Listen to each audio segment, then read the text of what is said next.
तो आज इस एपिसोड की शुरुआत होती है जहां पर आप देखेंगे कि क्रिस के अन्नप्राशन के फंक्शन हो जाने के बाद गोयंकास अपने घर लौट जाते हैं और उसी रात कार्तिक देखता है कि नायरा ने उसके लिए कमरे को डेकोरेट किया है। नायरा सामने से आकर कार्तिक को गले लगाती है और वो कहती है, मैं कैसी लग रही हूँ, मैंने नई नाइटी ली है नए डिज़ाइनर से। कार्तिक कहता है, हाँ मुझे पता है, तुमने मिहिर कपूर से लिया ही ये नाइटी। कार्तिक अपसेट हो जाता है। फिर यहाँ पर नायरा कहती है, कार्तिक आज रात भर जगने वाली बातें करते हैं। कार्तिक कहता है, नहीं मेरा मूड नहीं है, मेरी तबीयत भी ठीक नहीं है, मैं सोने जा रहा हूँ। तब यहाँ पर नायरा उसका हाथ पकड़ लेती है और वो कहती है, तुम मुझसे नाराज होना। कार्तिक कहता है, नहीं तबीयत ठीक नहीं है और कल बहुत काम है, जल्दी उठना है। ये कहकर कार्तिक सो जाता है। कार्तिक के सो जाने के बाद नायरा सोचती है, कार्तिक जरूर मुझसे नाराज है, वरना वो ऐसी बातें नहीं करता। नायरा मायूस होकर सो जाती है। कार्तिक नायरा सभी सो जाते हैं। फिर रात में कार्तिक को एक फ़ोन आता है और पता चलता है कि जिस वैन में उन लोगों के गहने जा रहे थे, जो गहने उन्होंने तैयार करवाए थे महाराजा के बेटे की शादी के लिए, वो वैन ही गायब हो चुकी है। और ये जानकर सभी को धक्का लगता है, सभी हैरान परेशान हो जाते हैं। नायरा कहती है, हमें कुछ करना होगा। तब कार्तिक कहता है, हाँ मुझे पता है कुछ करना होगा, तुम्हें कुछ कहने की ज़रूरत नहीं है। इसके बाद यहाँ पर सभी कहते हैं कि इस बात को बाहर नहीं जाने देना चाहिए क्योंकि हमारे कंपनी की रेपुटेशन की बात है।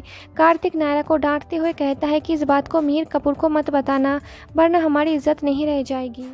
कार्तिक सबसे कहता है, मैं उस रूट में जाकर बहन को ढूंढता हूँ, शायद कोई सुराग मिल जाए। तब नायरा भी जाने की जिद करती है और ना चाहते हुए भी कार्तिक नायरा को अपने साथ ले जाता है। दोनों बहन को ढूंढते रहते हैं, सबसे पूछते हैं।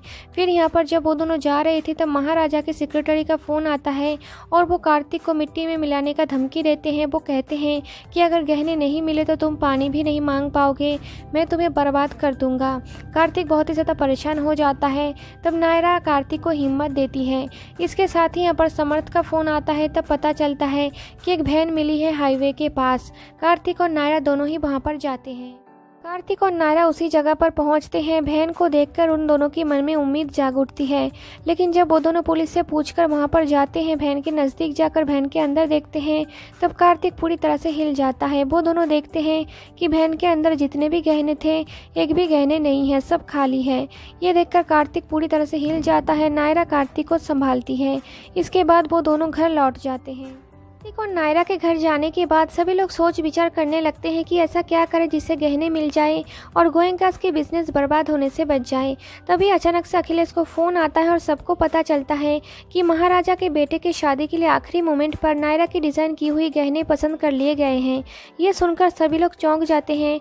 समर्थ, अखिलेश सभी लोग कहते हैं कि ये सब कुछ मिहिर कपूर ने करवाया है। सुनकर मनीष कहता है, नहीं मिहिर कपूर ऐसा क्यों करवाएगा, वो भला ये सब कुछ क्यों करवाएगा। 2-3 बार मैं भी उससे मिल चुका हूँ और मुझे इंसानों की परख है, उसने ऐसा नहीं किया है। ये सुनकर अखिलेश कहता है, तो ठीक है, उसने आखिरी मोमेंट पर नायरा से एक्स्ट्रा डिज़ाइन क्यों करवाया, उसने नायरा का इस्तेमाल किया है। और ये सब कुछ जो है कार्तिक खामोश होकर सुनने लगता है। सुहासिनी कहती है, इतनी बड़ी बात हो गई और नायरा को पता नहीं है, ये नहीं हो सकता। तब मनीष अपनी माँ से कहता है, माँ आप हर बात को घुमा फिरा कर नायरा पर ही क्यों लेकर आती है। इसके साथ ही दोस्तों यहाँ पर आप देखेंगे कि कार्तिक शक की निगाहों से नायरा को देखने लगता है। दोस्तों इस एपिसोड में इतना ही। वीडियो देखने के लिए धन्यवाद। अगले एपिसोड के बारे में जानने के लिए हमारे चैनल को सब्सक्राइब करके घंटी बटन को प्रेस करना ना भूलें ताकि नए वीडियोस की नोटिफिकेशन आप तक सबसे पहले पहुंच सके। धन्यवाद।